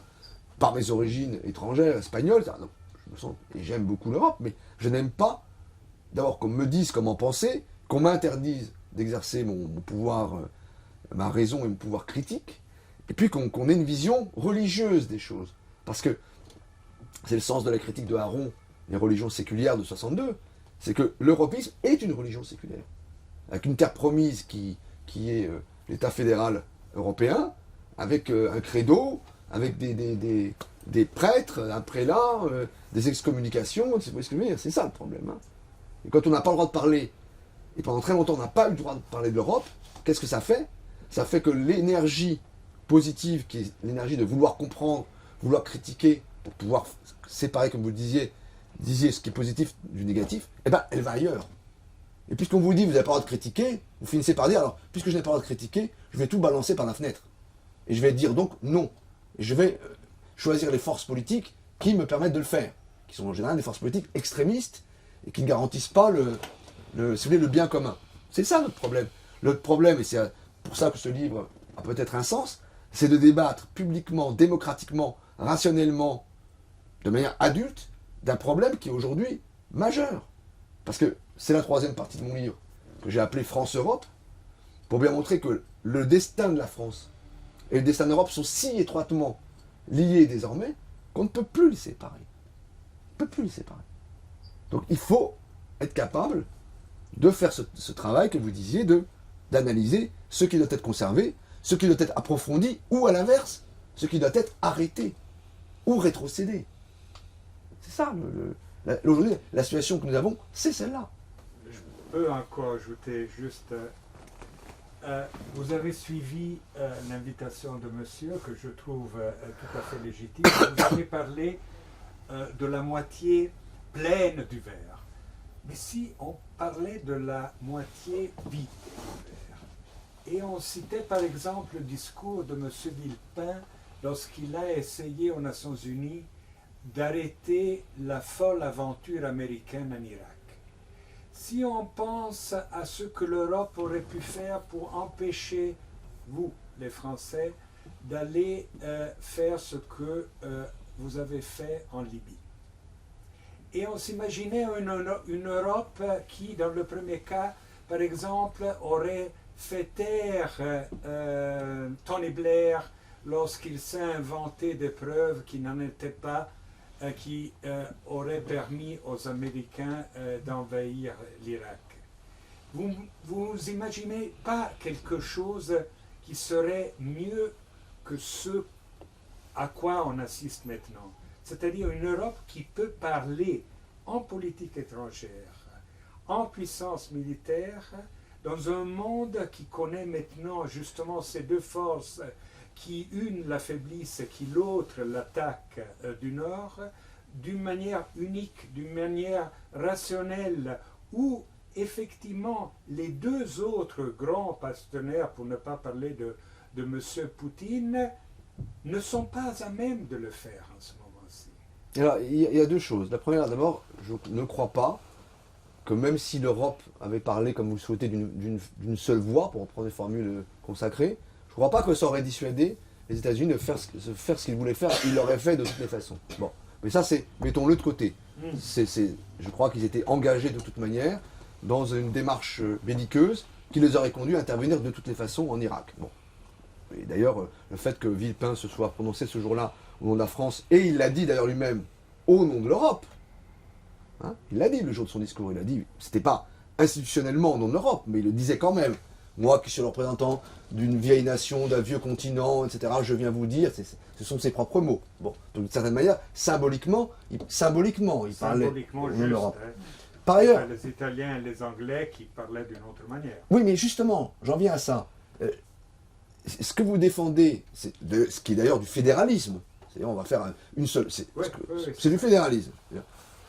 En l'occurrence, dans la situation dans laquelle nous sommes aujourd'hui, est impossible. Pourquoi? Parce que aujourd'hui, en matière, on peut se mettre d'accord en Europe, et encore, on a beaucoup de mal, vous voyez bien, sur un taux d'impôt, on a toutes les peines du monde à faire revenir l'Irlande dans une zone raisonnable, c'est très compliqué. Mais prenez la politique étrangère, là où il y a des intérêts majeurs, et où il n'y a pas un peuple unique européen. Mais comment voulez-vous, par exemple, ce qui se passe en ce moment à la frontière avec la Biélorussie, que les Polonais aient la même vision de la Russie et de leurs problèmes que les Italiens, les Français, les Portugais ou même les Allemands. C'est impossible. Et donc, pour reprendre l'exemple que vous avez soulevé, c'est-à-dire la guerre en Irak, mais vous savez ce qu'on aurait eu? On aurait eu 27 positions différentes. Peut-être pas 27. Il y aurait peut-être eu des gros regroupements d'États. Mais on aurait eu 3 ou 4 ou 5. Or, quand vous devez prendre des décisions en matière de diplomatie et encore plus de défense, quand vous devez aller faire un discours au Conseil de sécurité des Nations Unies, vous ne pouvez pas en tenir 3 ou 4. Vous pouvez en tenir qu'un. Et pour aller jusqu'au bout du raisonnement, je vous citerai cette formule extraordinaire, glaçante mais extraordinaire de Régis Debray. Combien de doigts sur le bouton nucléaire? Il ne peut pas y en avoir 27. Il ne peut pas y en avoir 15. Ni même 4, ni 3, ni 2. Il ne peut y en avoir qu'un. Donc, si vous pouvez... Et donc, s'il y en a un pour l'Europe, alors on va dire c'est qu'il n'y en a qu'un. Qui est ce bouton? C'est l'empereur européen? C'est le président de la Commission, désigné non démocratiquement? C'est qui? Vous voyez bien qu'on tombe sur des problèmes considérables. C'est-à-dire, quelle est la nation? Et en l'occurrence, comme vous savez, ça tombe bien ou mal, puisque la seule force de frappe qui est en Europe depuis le Brexit, c'est nous, les Français. D'accord? Donc en l'occurrence, ça voudrait dire que sur le bouton nucléaire français, c'est un doigt autre que le président de la République française qui va appuyer. Mais au nom de quoi? Où est la démocratie? Qui va décider de ça? Vous voyez bien que c'est impossible. Et même si on revient à des situations moins critiques que celle-là, qui est un peu extrême, mais qui peut se présenter après tout. C'est à ça que sert la bombe atomique. C'est quand même, on souhaite ne pas s'en servir, mais ça peut arriver. Une position diplomatique, comment vous faites si vous êtes, même au final, 5 blocs d'État pour prendre une décision? Ben, vous ne la prenez pas. Donc c'est la paralysie. Parce que c'est soit la paralysie, soit une forme de despotisme. C'est-à-dire qu'il faut quelqu'un qui décide. Ça va être qui au niveau de l'Europe? La présidente de la Commission? Le président du Conseil européen? Un empereur qui serait sacré à Aix-la-Chapelle? Tant qu'il y aura une nation française avec un président français, comme il y a eu une nation anglaise avec un premier ministre anglais, tant qu'il y aura une nation espagnole, italienne, polonaise, slovène, allemande, lettonne, vous n'arriverez pas à ça. Vous pourrez arriver peut-être parfois, et c'est à ça qu'on devrait se pencher, c'est apprendre à travailler ensemble et à avoir des points de vue convergents. Mais vous verrez que dès qu'il y aura une situation critique qui va se présenter, je prends l'exemple de la question de la Biélorussie, vous voyez bien, on est en désaccord. Il n'y a pas d'opinion commune des 27 sur qu'est-ce qu'on doit faire à la frontière polonaise. Et d'ailleurs, c'est ce qui fait d'ailleurs que les Polonais font ce qu'ils considèrent être juste pour eux. En l'occurrence, repousser les immigrés que les Biélorusses organisent, dont les Biélorusses organisent, avec l'aide de Moscou, le déplacement vers nous. Mais, prenez la question, je parlais de la défense. Un Polonais, ou un habitant de cette Europe médiane, comme disait Fernand Braudel, cette Europe centrale, médiane, ne peut pas avoir un rapport à la Russie ou aux États-Unis et à l'OTAN identique à un Français ou un Allemand. Il ne voit pas les choses de la même manière, c'est impossible. Il n'a pas la même histoire. Un Polonais, son pays a été dépecé 3 ou 4 fois par les Russes, par les Suédois, par les Allemands. Donc, il n'a pas la même vision, si vous voulez, de la géopolitique que nous. C'est impossible. Donc, comment on va faire pour se mettre d'accord? Va falloir apprendre sur certains sujets simples, à tenir le même langage, etc. Et déjà, si on arrivait, ce serait formidable. Mais je vais vous prendre une autre question, pourtant sur laquelle on devrait aboutir à un accord facile, a priori. La Chine. La Chine est une puissance prédatrice. Elle veut, sa proie, c'est l'Europe. Bon, c'est clair. Maintenant, même les esprits les plus naïfs ont compris. Pas seulement. Pas seulement, mais en l'occurrence, intéressons-nous à nous-mêmes. Mais par rapport à la Chine, on va voir comment les choses évoluent. Mais jusqu'à peu, c'est-à-dire jusqu'à ce que Mme Merkel quitte la chancellerie, pas question pour elle de prendre des mesures de rétorsion avec la Chine. Très très prudente avec la Chine, très très frileuse et très passive avec la Chine. Pourquoi? Parce que qui achète les Mercedes et les Audi et les Volkswagen? C'est les Chinois. Donc elle s'est dit, bon, vous êtes très gentils les Ouïghours et les droits de l'homme, mais mes voitures, il faut quand même bien que quelqu'un les achète, et c'est les Chinois. Donc c'est ça qui a paralysé pendant très longtemps, on va voir ce qui se passe maintenant avec Scholz, une prise de position commune de l'Union par rapport aux Chinois, alors qu'on aurait pu se dire quand même, face à un adversaire déterminé, qui veut, qui veut s'approprier l'économie, le commerce, et davantage le pouvoir politique de l'Europe, on aurait dû arriver assez vite à se mettre d'accord. Mais vous voyez, on n'y arrive pas. Pourquoi? Parce que vous avez un grand pays qui, lui, considère que ses intérêts économiques, commerciaux, stratégiques ne sont pas les mêmes. Donc comment on fait dans ces cas-là? On ne va pas avoir un chef qui dise non, les Allemands, vous allez la boucler, ou alors aux Français d'ailleurs, hein, et faire ce qu'on va vous dire. Ou alors, ça s'appelle un empereur de facto. Où est-il? Qui va le sacrer? Dans quelle cathédrale? Dans quelle basilique? C'est ça les problèmes politiques de l'Europe aujourd'hui. Donc on peut toujours dire, ce serait formidable si l'Europe parlait d'une seule voix, mais qui déterminerait cette voix? Qui écrirait le texte du discours de Villepin? 27 plumes en même temps? C'est impossible. Moi j'étais dans le bureau du président de la République française, le 11 janvier 2013, lorsqu'il a décidé d'interrompre la procession des pick-up qui allaient prendre Bamako au Mali. D'accord? Une décision comme celle-là, c'est pas le bouton atomique, mais c'est une vraie décision politique. Comment vous faites quand vous êtes président? Vous convoquez votre ministre des Affaires étrangères, votre ministre des Armées, le chef d'état-major des armées, vos plus proches conseillers, vous regardez les tenants, les aboutissants, puis une fois que vous avez pris une décision, si vous avez décidé, vous donnez un ordre, il est exécuté. Mais si François Hollande, ce jour-là, avait dû simplement, je ne parle même pas d'appeler la Commission européenne, faire le tour des 27, qui à l'époque étaient 28 de surcroît, etc., mais juste appeler l'Allemagne pour dire, on prend une décision commune. Mais moi je vais vous dire, il n'y aurait toujours pas un soldat français au Mali. Hein. Ce ne serait rien passé. Sauf s'il y avait un président de l'Europe. Mais c'est ce que je te dis. Ce qu'on ne peut pas imaginer. Puisqu'il n'y a pas de peuple européen. C'est tout. Donc, si. À partir du moment où il n'y a pas d'élection, il ne peut pas y avoir de peuple européen, mais c'est vrai qu'à 27... Non mais c'est l'inverse. Il n'y a pas d'élection parce qu'il n'y a pas de peuple européen. Le jour où il y en aura un, il y aura naturellement un processus électoral. Je ne sais pas, est-ce qu'il y a une grande différence entre le peuple espagnol, le peuple italien, le peuple français, le peuple allemand? Une différence. Pourquoi les jeunes... C'est comme la différence qu'il y avait entre les Bretons, les Alsaciens, les Corses. Non, cette comparaison ne vaut pas. Il y a 2 siècles. Non, cette comparaison ne vaut pas. C'est totalement faux. Totalement faux. Parce que ça veut dire, c'est faire l'impasse sur la nation. On considère que on passe du clan à la tribu, à la cité, à la province, nation, etc. Non, la nation, c'est quelque chose qui a une réalité particulière. Il y a un avant et il y a un après. C'est comme, je vais te donner des exemples qui sont dans mon livre, c'est comme la chimie. Tu mets dans un bocal, dans une éprouvette, plusieurs substances, séparément il n'y a rien, le kit est transparent, puis s'il se passe un précipité, il y a un précipité. Une nation s'est construite petit à petit, c'est pas quelque chose qui vient... Mais oui, mais quand elle existe, elle ne se défait pas comme une province. Bien sûr, pas d'un jour à l'autre.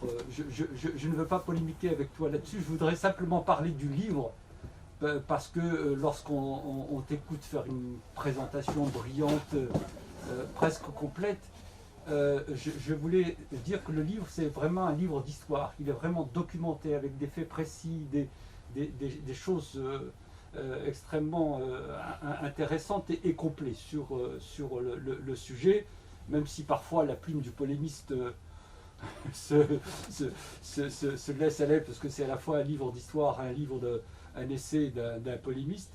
Il y a simplement le titre, l'opium des élites, qui peut déranger. Moi personnellement ça me dérange et ça ne rend pas compte exactement du livre.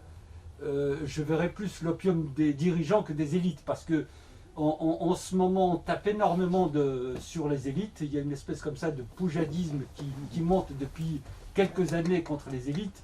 Lorsqu'on regarde le titre, on a l'impression que c'est encore un essai contre les élites. Oui, mais le principe du titre, c'est qu'on ne les choisit pas seuls. Je sais. Il y a un éditeur qui vous aide ou qui vous canalise. Le titre est choisi par l'éditeur. Non, enfin là en l'occurrence c'était un titre que j'avais choisi moi, mais que je trouvais, là tu as raison Ben, que je trouvais bon, parce que c'est une belle formule et qu'elle veut dire quelque chose, mais qui ne rendait pas compte de l'intégralité du livre. Mais, très vite je me suis aperçu que je ne trouvais pas de titre et que personne ne trouvait de titre qui rende compte de l'intégralité du livre. Bon, ça veut dire que le livre était peut-être trop riche, trop florissant pour arriver à trouver quelque chose qui soit le barycentre politique du livre.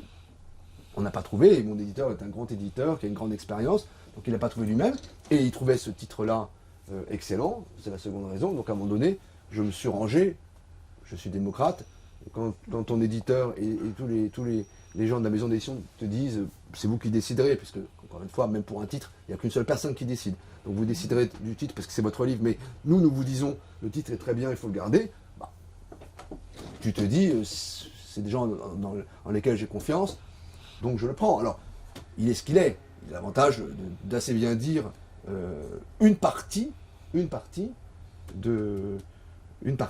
problème, parce que tu veux le tirer vers le populisme, et moi je vais te répondre à la formule de Jacques Julliard, qui dit tout. Le populisme du peuple, c'est la réaction le populisme, c'est la réaction du peuple à l'élitisme des élites, de manière simple, c'est tout. Donc là, et le fédéralisme clandestin, c'est pas le peuple qui l'a mis en œuvre, ce sont des élites, droite et gauche confondues. J'ai pris l'exemple de Sarkozy et Hollande en 2007, hein, le peuple français se prononce pour le non le 29 mai 2005, aucune importance, on s'entend entre nous, hein, c'est bien des représentants de l'élite, le président de la République et le premier secrétaire du PS, c'est pas des gens de la rue. Et on va dire, bah, votre avis, ça n'a aucune importance parce que nous, on décide que ce qui est bon, c'est quand même de valider le traité de Lisbonne. C'est ça qui n'est plus possible. Tu fais partie des élites. Et alors ? Pourtant, tu critiques. Bah justement. C'est pas toutes les élites. Ah bah alors, donc, c'est toi qui es populiste alors. C'est-à-dire que pour critiquer une élite, il ne faut pas être de l'élite. Non, c'est pas ce que je veux dire. C'est taper sur l'ensemble de l'élite, ça participe du climat actuel et je trouve ça... D'accord, mais moi, le climat actuel, c'est que je ne veux pas qu'on m'impose des décisions dont je ne veux pas en tant que, peut-être membre de l'élite, mais membre du peuple aussi. Donc je ne m'extrais pas. Donc voilà. Et alors si le fait d'être quelqu'un, membre de l'élite, t'interdit de parler de l'élite, alors qui va en parler ? Ce que je voulais simplement dire, c'est plutôt les dirigeants que les élites. Non, mais les élites, ça dit bien ce que ça veut dire. Depuis 30 ans. Quoi. Les dirigeants politiques, oui, mais il n'y a pas que les dirigeants politiques. Il y a les élites intellectuelles, il y a des dirigeants intellectuels graves, des élites médiatiques, des élites syndicales, enfin, il y a tout le monde. C'est pas que les dirigeants politiques. Mais l'opium des intellectuels ne sonne pas seulement Raymond Aron. Ça sonne un autre l'opium des peuples. La religion. Oui, c'est Marx. Et pourquoi la phrase de Marx a un problème? L'évolution du monde a montré que ce n'est pas un opium pour nous laïcs si simple que ça. C'est quelque chose de plus enraciné. La raison, c'est que l'opium des peuples, la religion, c'est quelque chose qui est dépassé, qui est anachronique pour le Marx. Oui. Et quand il fait la juxtaposition de l'opium, et on va vers quelque chose de dépassé pour ne pas voir la réalité que la vérité religieuse n'existe plus. D'accord ? La comparaison de ce titre, l'opium des élites, pour moi, ça crée ces troubles. Je dis bien ces troubles. La construction européenne, et l'idée de la construction européenne, et la volonté de la construction européenne, je dis bien volonté, c'était un acte volontariste qui était arrivé surtout après la Deuxième Guerre mondiale. C'était pour éviter de retomber de nouveau dans les excès des nations et de nationalisme. C'est vrai que les nations sur le terrain européen sont suffisamment enracinées, fortes, ce n'est pas du tout la même chose qui est en Suisse, mais l'idée de la nation, qui est quelque chose, construction subjective, c'est pas seulement objectif économique, demande la volonté et le volontarisme. Et si aujourd'hui, on n'ose pas assumer l'idée de la construction européenne et le volontarisme européen, c'est qu'il y a un lien démocratique qui est rompu. Oui. Les élites peuvent percevoir, peuvent demander des choses, pour percevoir même le danger, peuvent se laisser influencer par l'effet de l'histoire d'une manière différente que le commun de peuple. L'Europe n'est pas une affaire de boutiquier. L'Europe, c'est une grande construction historique. Si jusqu'à le moment de charbon et acier, je disais, c'est face au passé, je dis qu'aujourd'hui, sans l'Europe, les nations européennes seront complètement broyés dans le processus de mondialisation qui existe, que ce soit la Chine, que ce soit les autres. Donc, c'est volontarisme. Je finis avec, vous faites référence à Renan, moi j'aimerais bien faire référence à Hugo. Oui, mais Hugo, C'est l'enthousiasme de la construction européenne pour mettre fin aux idées de guerre, arriver à une certaine paix et une certaine forme de démocratie de l'ensemble. Et de l'autre côté, c'est qu'on n'arrive pas à assumer. Je suis parfaitement d'accord que là, c'est une sorte de faillite des élites. En France, beaucoup plus qu'en Allemagne. Parce qu'on n'assume pas la construction européenne. Et je ne vois pas, moi, je suis européen, mais en même temps, je regarde dehors. Je ne vois pas les saluts des nations européennes dans les cadres d'antan. Et Brexit est devant moi pour montrer quel est le danger qui existe. Il n'y a pas la hanche entre l'Allemagne et la France. Si on retourne vers les égoïsmes nationalistes, je ne sais pas, les folies, les populismes, où est-ce que ça peut aller? Mais le meilleur moyen, le pire moyen, c'est d'atteindre ce que vous craignez, c'est-à-dire une déconstruction de l'Europe, qui est un risque réel. Il faut quand même comprendre. Je suis d'accord, si ce n'est pas assumé, si ce n'est pas défendu, c'est un risque. Oui, mais les fédéralistes, les européistes vous présentent le Brexit comme en fin de compte une très bonne chose. Les Anglais nous cassaient les pieds, ils sont partis, c'est très bien, et puis ils vont le payer, patati patata. Ils ne se rendent pas compte que c'est un signal politique extrêmement négatif. Et les mêmes, d'ailleurs, qui ont plaidé et obtenu un élargissement totalement inconsidéré de l'Europe, extrêmement rapide, avec des pays qui n'étaient pas prêts. On est passé de 15 à 25 en un délai très court, puis à 27 à 28, sont les mêmes qui vous expliquent maintenant, la bouche en cœur, que si les Polonais veulent s'en aller, ils n'ont qu'à partir. Sans comprendre que s'il y avait un départ de la Pologne 5 ans ou 6 ans après le départ du Royaume-Uni, mais c'est un cataclysme politique majeur, c'est le début de la défaisance de l'Europe. Et la raison pour laquelle l'Europe est menacée, c'est de l'intérieur.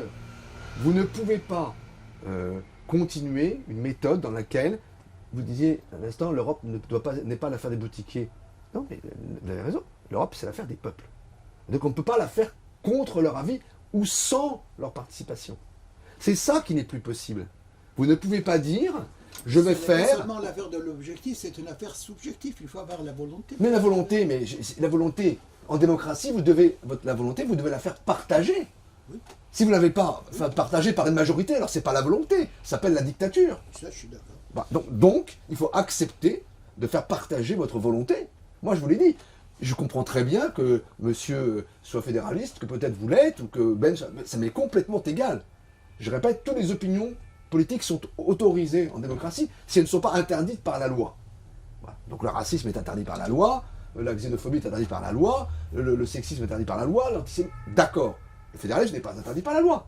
Mais alors à ce moment-là, si on est fédéraliste, si Ben croit qu'on peut dissoudre la nation française, espagnole et italienne parce que c'est la Bourgogne et la Bretagne de il y a 200, mais qu'il aille le dire et qu'il aille faire voter les gens pour cette idée. Et s'il y a une majorité, ma foi, j'en serais tout à fait, très triste, mais je l'accepterai. Le problème, c'est que ça n'est jamais dit.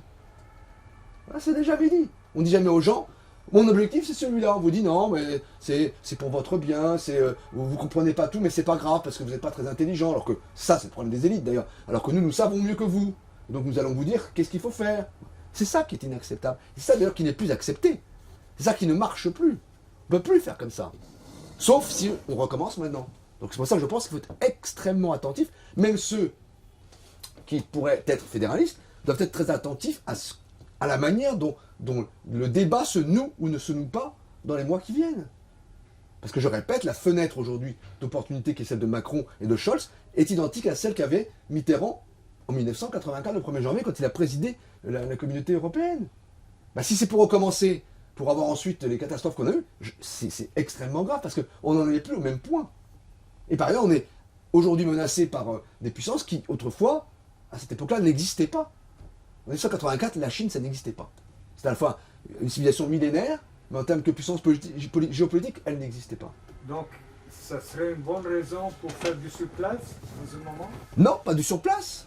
Oui, oui, c'est... C'est-à-dire c'est- s'il y non, a, mais, oui, s'il y a là, vraiment un moment vous êtes... Non, où mais, peut-être on peut faire. non, mais pardonnez-moi, pardonnez-moi, vous êtes exactement le propos classique fédéraliste. C'est soit vous faites ce que je vous dis, le saut en avant fédéraliste, soit c'est du surplace. Pourquoi pourquoi c'est soit le fédéralisme ou la résignation? Je l'ai dit, il faut faire la confédération. C'est pas la résignation. Il faut que vous compreniez bien ça. Parce que ça vous est pour vous totalement naturel. Mais c'est une, pardonnez-moi de vous le dire, c'est une déformation intellectuelle de présenter l'alternative toujours soit notre perspective, le fédéralisme, ou alors le chaos, la résignation, le repli, ce que vous voulez. Mais non, moi c'est pas ça que je propose. Je propose la confédération, comme Giscard d'Estaing, comme tout un tas de gens qui sont des gens de valeur. C'est-à-dire un système politique qui préserve la réalité des Combien nations. de fonctions régaliennes on donnerait à l'État confédéral? Ben, celle que les peuples accepteraient de lui donner. C'est tout. Non mais, vous voyez comment vous êtes, vous voulez déjà celle que les peuples accepteraient de lui donner.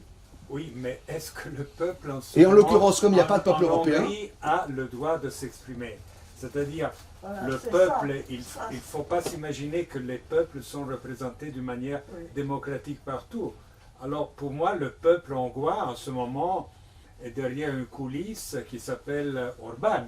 Mais attendez, si c'est Le ça, pourquoi peuple l'a-t-on polonais accepté dans sa est union? derrière une coulisse historique que vous avez citée, qui est faite de plusieurs occupations et d'une église intégraliste. Certainement, mais pourquoi les je vous renvoie à l'argument. Pourquoi vos amis fédéralistes ont fait accéder à l'Union?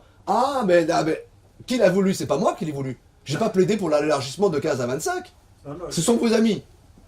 non, oui, mes amis peuvent se tromper. Ah non. Non seulement ils peuvent, mais ils se trompent très souvent. C'est ça le problème. Oui, mais il y a des erreurs qui ont été commises. Non mais sont maintenant beaucoup plus vous importantes. avez commis cette erreur, maintenant vous ne chasserez pas la Non, Hongrie, non, vous non, ne chasserez mais pas il la y a- Pologne, il y a- je tiens à vous le dire. Il y a des erreurs, comment dire, du type nationaliste ou mûres ou causées par le nationalisme qui sont beaucoup plus graves. On en a parlé avant.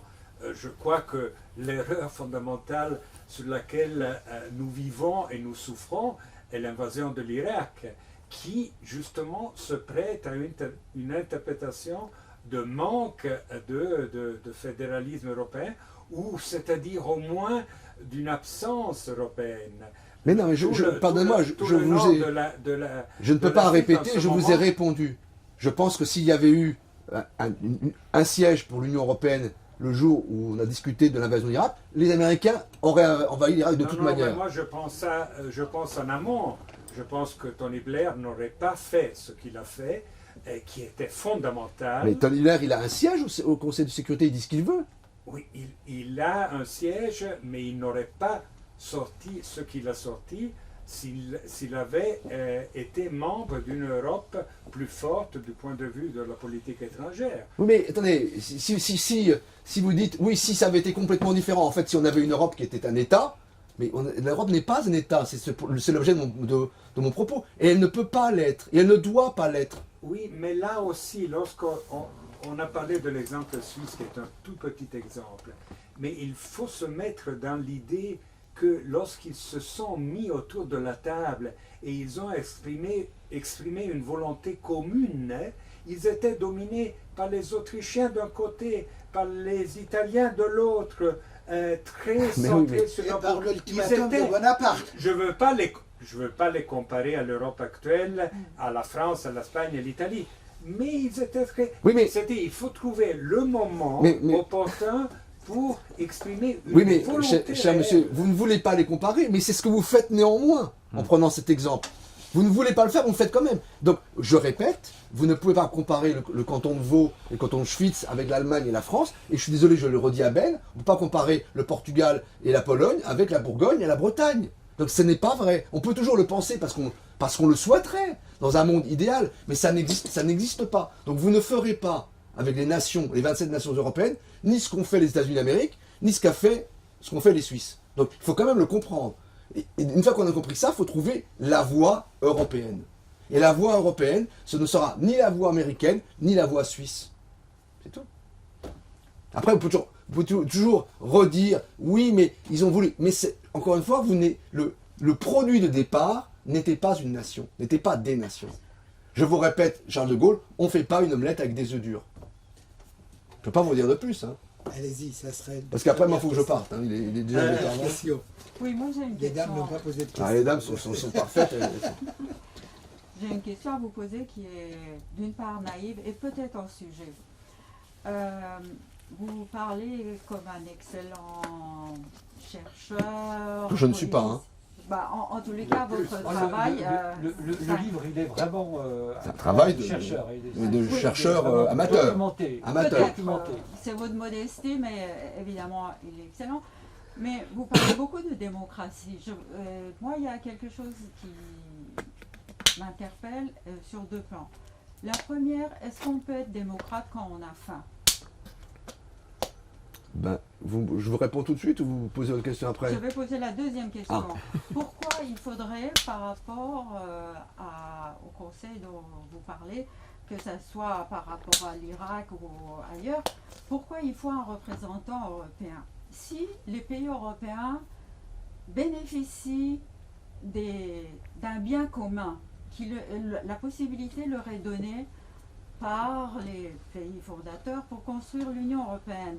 Par exemple, ce qui s'est passé avec le droit d'avortement en Pologne, ce qui s'est passé avec Urban peut-être sur la même question, ils ont fait marche arrière parce que on leur a fait dire le côté financier des choses. Pourquoi il faut construire, pourquoi l'adhésion tout simplement à l'Europe voudrait une seule tête uniforme partout?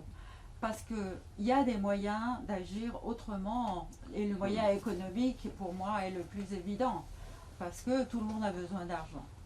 Et pour la démocratie, je sais qu'en France, l'école républicaine a une place très importante, mais en même temps, tout doucement, on a l'impression qu'il y a des valeurs dans ce sens qui disparaissent, et tout le monde n'a pas droit aux mêmes études, à la même réflexion, au même réseau. Donc là aussi, quelqu'un qui doit... Vous avez vu ce qui se passe avec les étudiants, avec le Covid, les gens qui sont en difficulté, qui n'ont pas à manger, tout ça. Est-ce qu'ils vont réfléchir à l'Europe? Je veux dire, il y a un problème de structure sociale qui peut fonctionner mieux si les différentes classes, et pas forcément les élites, mais quand même les élites, je leur fais confiance, ils vont toujours fonctionner. Mais les autres, ils ont besoin d'aide, ils ont besoin de manger, ils ont besoin de surmonter des difficultés horribles. Je pense que vous-même, vous avez un parcours qui n'a pas été facile, si je me trompe, pas dans vos études, mais vous l'avez déjà dit, je présume, que vous aussi, vous étiez d'origine modeste. C'est juste ce que je vous dis? Ah oui, tout à fait, oui. Voilà. Donc il y a des personnes qui ont cette volonté, c'est pas donné à tout le monde, mais c'est un vrai problème. Comment construire quelque chose quand il n'y a pas d'harmonie et quand il n'y a pas d'économie? Oui, mais vous me posez des questions qui sont quand même très éloignées du sujet. C'est naïf, c'est hors non, elles ne sont pas naïves, elles sont pas du tout naïves, mais elles sont vraiment hors sujet. Non, Sur ce premier point, est-ce qu'on peut être démocrate lorsqu'on a faim? Ce serait l'idéal. Mais moi, en tant que Français d'origine espagnole, européen, même dans les moments les plus difficiles, mes parents ont connu des moments très difficiles. Ils ont eu faim pendant la guerre d'Espagne. C'était pas une image. Mais enfin bon, tout ça pour nous, Français, Européens, c'est derrière nous. Donc nous considérons que ça va de soi. Et je ne ferai pas la leçon à des pays pour lesquels la situation est très différente. Donc je me garderai bien de leur faire la leçon en disant vous devez absolument être démocrate alors que effectivement vous êtes dans une situation absolument terrible sur le plan... Mais vous parlez du peuple, et le peuple n'est pas uniforme. Et je vous ai indiqué dès le départ que ma question était hors sujet. Je vous l'ai dit. Mais je pense que la réalité est aussi celle-là.